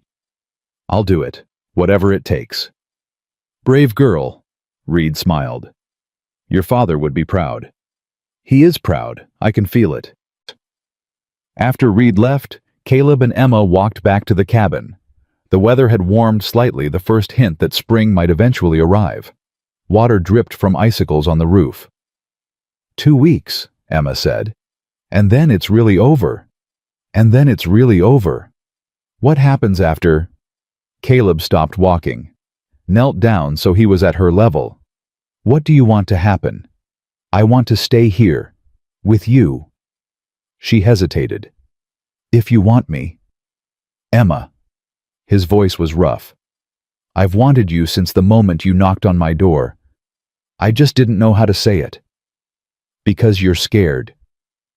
Because I lost a child once. Because loving someone means risking losing them. And I wasn't sure I could survive that again. But you're sure now. He thought about it. About the hired guns he'd faced down that morning. About the town meeting where he'd stood against a monster. About all the ways he'd changed since a broken child fell across his threshold. I'm sure that being afraid isn't the same as being safe. I'm sure that hiding from love doesn't protect you from loss. And I'm sure that whatever time I get with you is worth whatever pain might come after. Emma threw her arms around his neck. Does this mean you're my papa now? Not officially, not yet. But the marshal's filing adoption papers with the federal court. Once Jasper's dealt with and your parents' estate is settled, We can make it legal. How long? Few months probably. Legal things take time. That's okay. Emma pulled back, smiling through tears. I can wait. I'm good at waiting. They walked the rest of the way in comfortable silence. That night, Clara came to dinner. She'd been a regular visitor since the town meeting, bringing food and news, and the kind of company that Caleb had forgotten he needed. Tonight she'd brought venison stew and fresh bread from the bakery in town. The whole territory's talking about what happened. She set the pot on the stove to warm. Jasper Hartwell, the great land baron brought down by a hermit and a little girl. We had help. You had courage. The help came because of the courage. Clara smiled at Emma, who was setting the table with the careful precision of someone who'd never had her own table to set before. How are you holding up, little one? Better. The nightmares are getting less. They'll fade eventually. Trust me on that. Caleb watched the two of them, woman and child, moving around his cabin like they belonged there. Something warm settled in his chest. Clara, I've been thinking. Dangerous habit. I've got a ranch to run and a child to raise. The Hartwell property, once the estate's settled, that's going to be Emma's. 800 acres prime grazing land. I'm going to need help managing it all. Clara's hands stilled on the bread knife. What kind of help? The kind that knows how to run a business. Keep books. Manage accounts. He met her eyes. The kind that might be interested in a partnership. A business partnership. To start. The air between them charged with something unspoken. Emma looked from one to the other with barely contained excitement. I don't need rescuing Caleb Thornton. My husband's been dead 3 years. I've managed fine on my own. I know you have. That's why I'm asking. And if I say no, then I'll find someone else, but I won't find someone better. Clara was quiet for a long moment. Then she smiled, slow and warm. I'll think about it. That's all I'm asking. Emma bounced on her heels. Say yes, Mrs. Whitfield. Please say yes.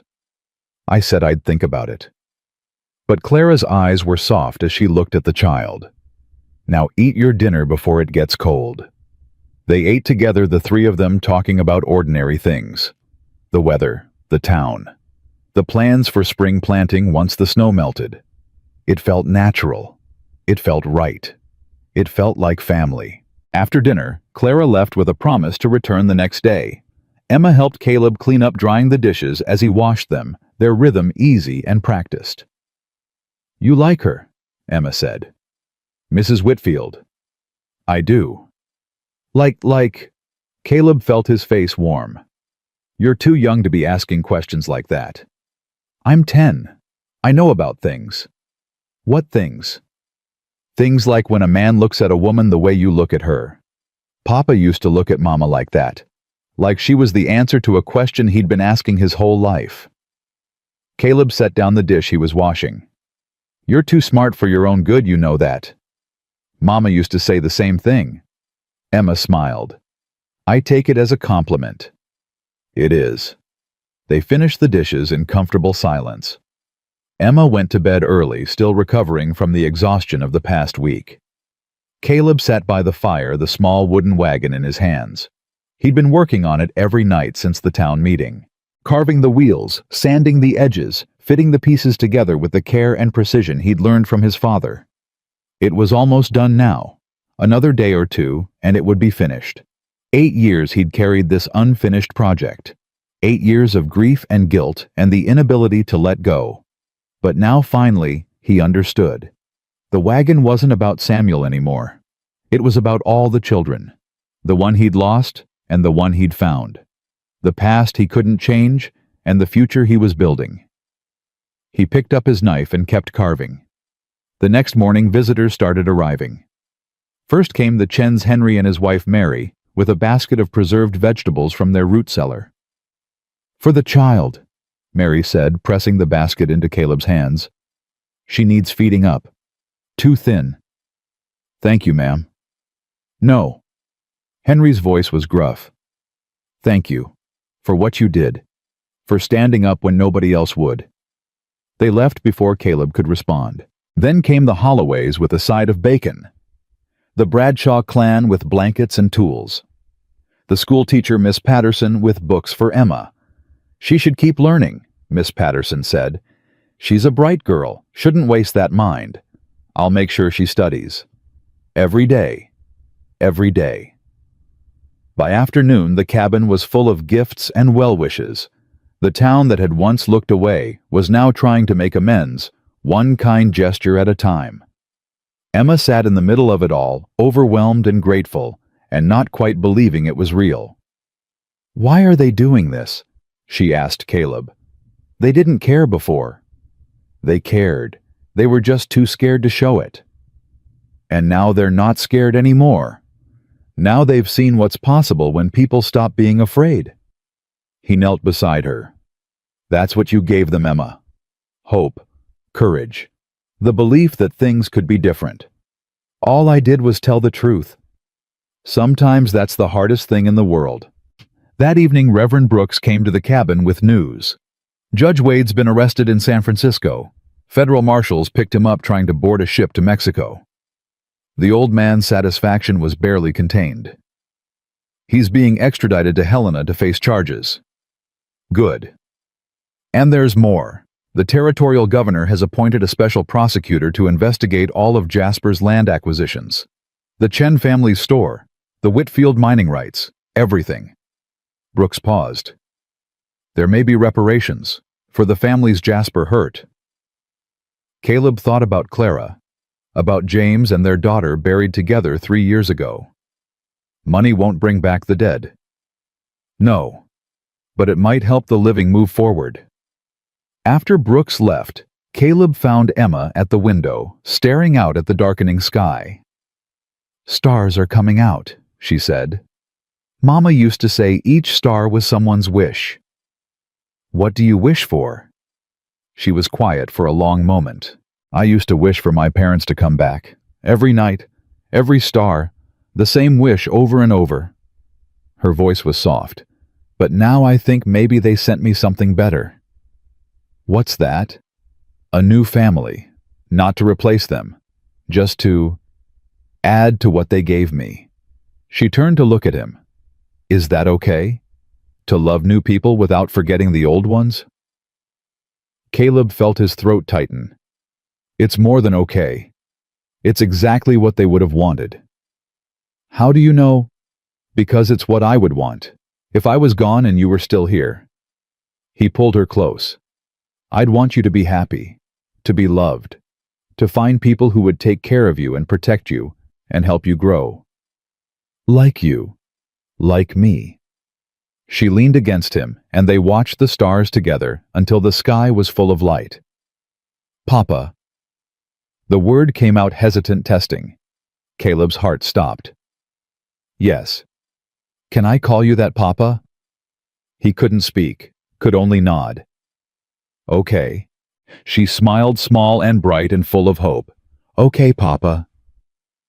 That night, after Emma was asleep, Caleb finished the wagon. He held it up in the lamplight, examining every detail. The wheels that spun smooth and true. The bed that was just the right size for small hands. The carved horses on the front, running free across an endless plain. It was perfect. After 8 years, it was finally perfect. He set it on the table beside Emma's bed. She'd find it in the morning, and he'd tell her about Samuel. About the father he'd been and the father he was learning to be.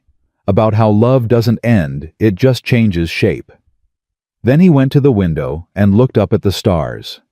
"I kept my promise," he said to no one. To everyone. To Anna and Samuel and all the ghosts he'd been carrying for so long. "I opened the door. I let someone in. And I'm going to be okay." The stars didn't answer, but somehow Caleb knew they'd heard. Emma found the wagon at dawn. Caleb was already awake, stoking the fire, when he heard her gasp. He turned to see her sitting up in bed, the small wooden toy cradled in her hands like something precious. "You made this. Finished it last night. It's beautiful." She ran her fingers over the carved horses, The spinning wheels, the smooth grain of the wood. Who was it for? Caleb crossed to the bed and sat beside her. My son, Samuel. I started making it when my wife was pregnant. Was going to give it to him for his first birthday. His voice was steady, but the words came hard. He died before I could finish it. They both did, Anna and Samuel. 8 years ago. Emma looked up at him with eyes that had seen too much. That's why you lived alone. That's why you hid. I thought if I stayed away from people, stayed away from caring, I couldn't lose anyone else. Couldn't hurt like that again. But you let me in. You didn't give me much choice. A smile tugged at his mouth, falling across my threshold, bleeding all over my floor. Hard to ignore. I'm sorry about your family, about Samuel and Anna. So am I, every day. Caleb took her hand. But I'm not sorry you found me. Not sorry I opened that door. Whatever comes next, I'm grateful for that. Emma set the wagon carefully on the bedside table. Will you tell me about them? Sometime about what they were like. Sometime? When we're both ready. Okay. She slid out of bed, her bare feet finding the cold floor. What happens today? Today we go to Helena. The trial starts tomorrow. Emma's face tightened. I have to testify again. You have to finish what you started, but I'll be right there with you. Every minute. Promise. Promise. They left before noon, joining a procession that had grown larger than Caleb expected. Clara rode beside them, in her own wagon. Sheriff Dixon and his wife followed behind. The Chens, the Holloways, the Bradshaws. Reverend Brooks in his black coat and white collar. Half the town, it seemed, was making the 3-day journey to Helena. They're coming to support you, Clara told Emma as they watched the line of wagons stretching behind them. All of them. Why? Because you gave them their town back, their self-respect, their belief that standing up for what's right actually matters. Clara smiled. You're a symbol now, little one, whether you want to be or not. I just wanted to be safe. Sometimes being safe means fighting for everyone else who isn't. That's what you did. That's what they're honoring. Helena was bigger than Silver Creek, louder, more crowded. The federal courthouse loomed at the end of the main street, its white columns bright against the gray winter sky. Marshal Reed met them at the courthouse steps. Trial set for tomorrow morning. Judge Harrison is presiding. He's fair, no connections to Hartwell or Wade. Reed looked at Emma. You ready, Miss Hartwell? It's Emma, and yes, I'm ready. Good girl. They spent the night in a boarding house near the courthouse. Emma slept in Caleb's room, the small wooden wagon on the nightstand beside her. She'd refused to leave it behind. It helps, she'd said when he asked. Knowing you finished it, knowing you didn't give up. The courtroom was full when they arrived the next morning. Jasper Hartwell sat at the defendant's table, his face drawn and pale. He'd lost weight in the weeks since his arrest, lost the smooth confidence that had made him so dangerous. Now he looked like what he was, a small man whose cruelty had finally caught up with him. Judge Harrison called the court to order. The prosecutor, a young man named Sullivan, laid out the case with methodical precision. The forged guardianship documents. The sabotaged wagon that killed Thomas and Catherine Hartwell.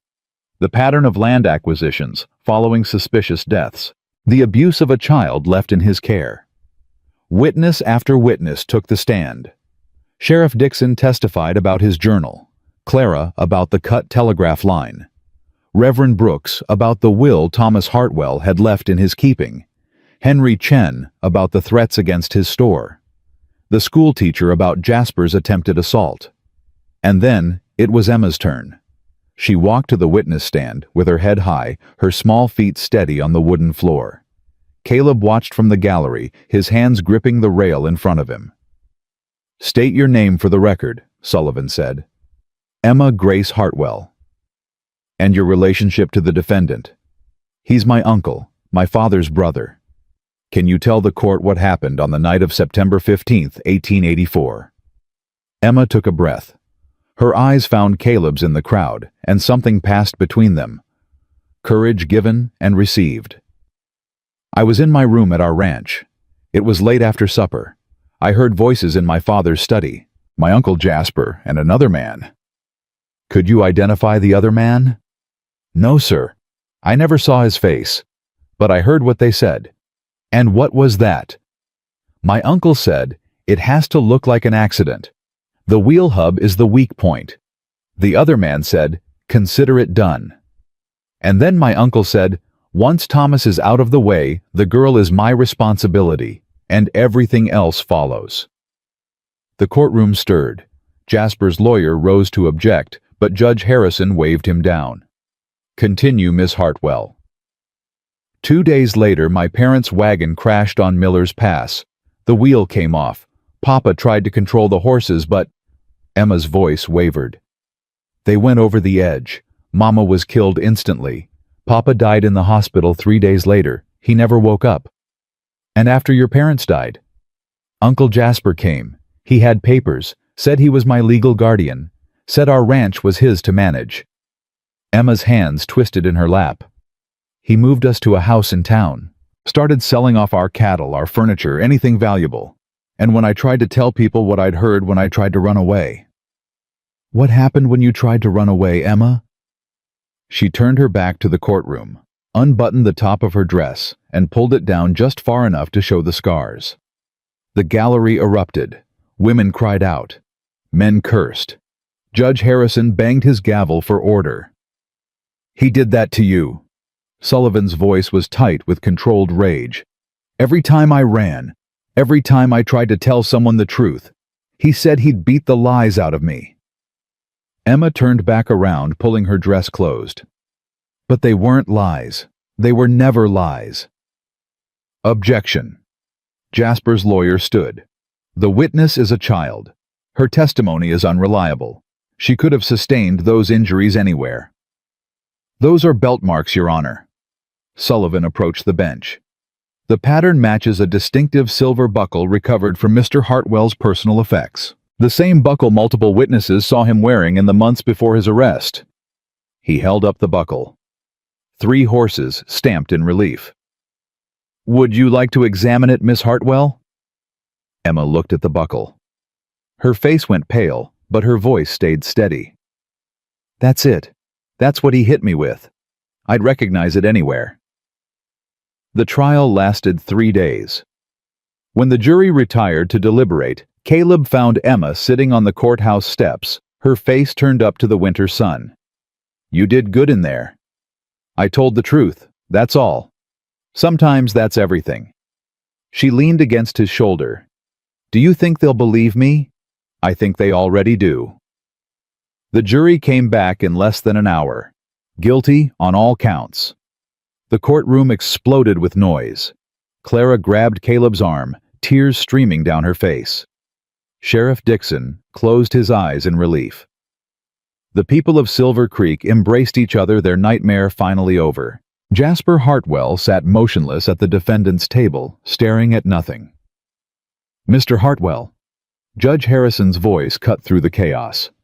You have been found guilty of murder in the first-degree conspiracy to commit murder, fraud, forgery, and aggravated assault of a minor. Have you anything to say before I pass sentence? Jasper rose slowly. For a moment, Caleb thought he would finally show some remorse, finally acknowledge the lives he'd destroyed. The land was mine. Jasper's voice was hollow. It was always supposed to be mine. Father promised it to me before Thomas was even born. Then he changed his mind, gave everything to his precious younger son, left me with nothing. Mr. Hartwell, I only took what was rightfully mine, what should have been mine from the beginning. Judge Harrison's face was stone. Mr. Hartwell, you murdered your own brother and his wife to steal their land. You beat and terrorized their orphaned daughter. You corrupted officials, forged documents, and destroyed the lives of innocent families who stood in your way. He paused. I sentence you to death by hanging sentence to be carried out at the territorial prison within 30 days. May God have mercy on your soul. The gavel came down like a gunshot. Emma didn't watch as they led Jasper away. She'd seen enough of him to last a lifetime. That evening, Marshal Reed found Caleb at the boarding house. The adoption papers are ready. Judge Harrison agreed to expedite them given the circumstances. He handed Caleb a document. All you need to do is sign. Caleb looked at the paper, at the words that would make Emma his daughter in the eyes of the law. Emma should see this first. She already has. I showed her this morning, asked if she wanted to proceed. And? Reed smiled. She said, "Why are you asking me? He's already my papa." Caleb signed the paper. They held a small ceremony at the Helena courthouse the next day. Just the people who mattered most. Clara and Martha Dixon, Reverend Brooks, the Chens and the Holloways. Sheriff Dixon standing at the back, his hat in his hands. Judge Harrison presided. "Mr. Thornton, do you swear to raise Emma Grace Hartwell as your own daughter? To provide for her, protect her, and love her as any father should?" "I do." "And Emma, do you accept Caleb Thornton as your father? Do you take his name as your own?" Emma stood beside Caleb, her hand clasped in his. "I do. I accept him. I choose him."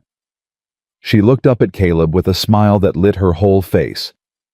"I've been choosing him since I knocked on his door. Then by the power vested in me by the territory of Wyoming, I hereby declare this adoption legal and binding.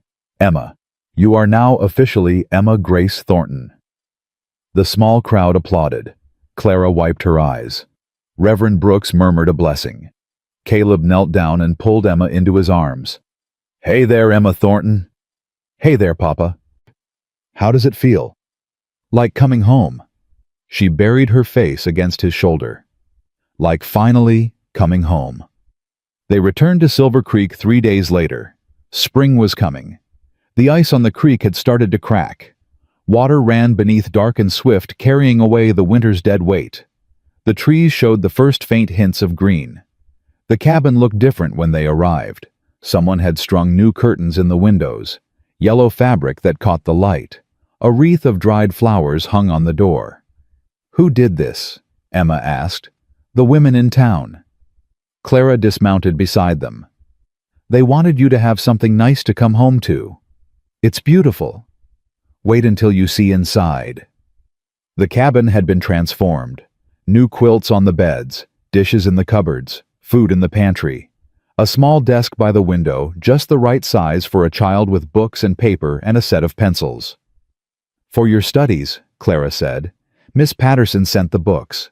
She's expecting you at school starting next week." "School?" Emma's eyes went wide. "Real school. Real school. With other children your age. Friends maybe when you're ready." Emma ran her fingers over the books. Arithmetic, geography, poetry. Things she'd been denied for 4 months while Jasper kept her locked away. "Thank you," she whispered. "Thank you all." Over the following weeks, life found a new rhythm. Emma went to school, made friends slowly. The other children were curious about her, about the trial that had made her famous throughout the territory. Some were kind, some were cautious. All of them eventually accepted her as one of their own. Caleb returned to his workshop. The wagon orders came flooding in now that people knew his name. He hired a helper then too.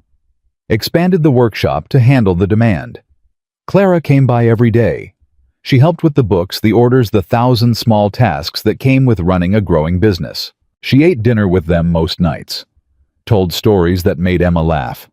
Listened when Caleb needed to talk about things he couldn't say to anyone else. One evening in late April, after Emma had gone to bed, Caleb and Clara sat on the porch watching the stars come out. "I've been thinking about your offer," Clara said. "The partnership. And I accept on one condition." "Name it." She turned to look at him. Her gray eyes were soft in the darkness. "You stop pretending this is just business." Caleb felt his heart beat faster. "What else would it be?" "I think you know." Clara reached over and took his hand. "I've been alone for 3 years, Caleb.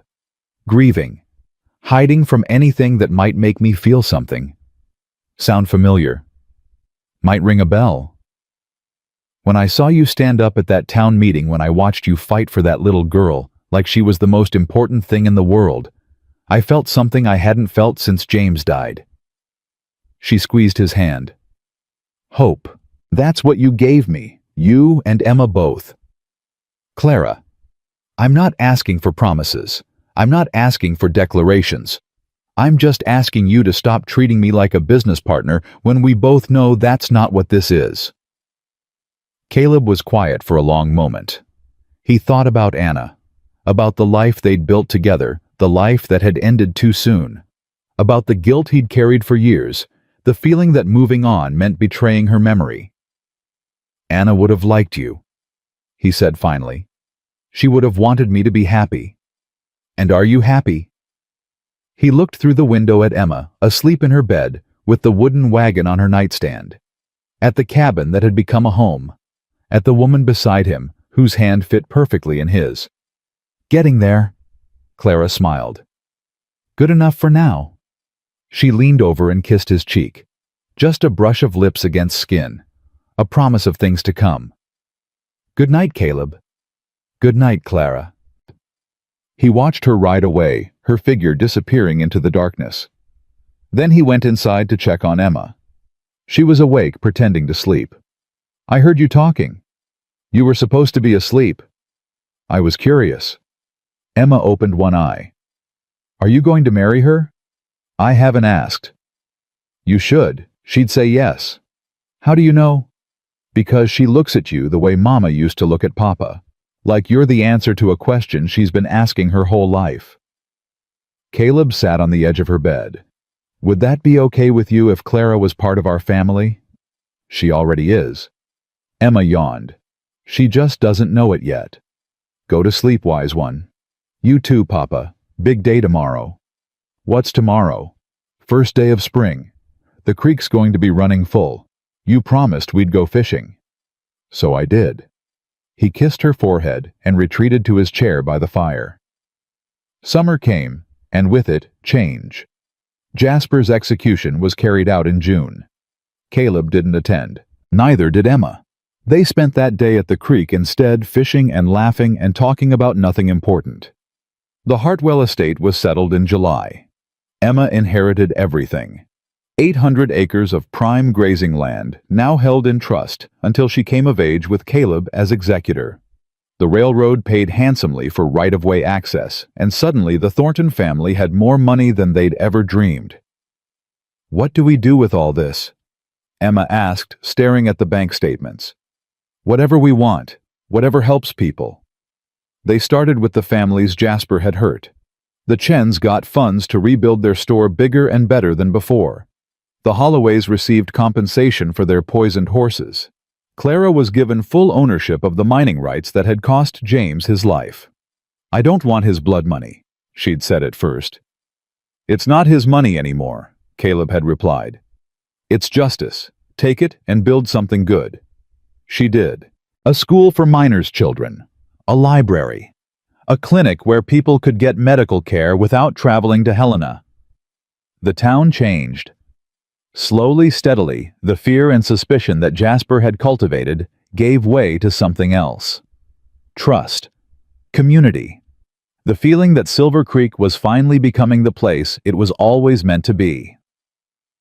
One evening in August, Caleb took Clara and Emma to the spot where his cabin met the creek.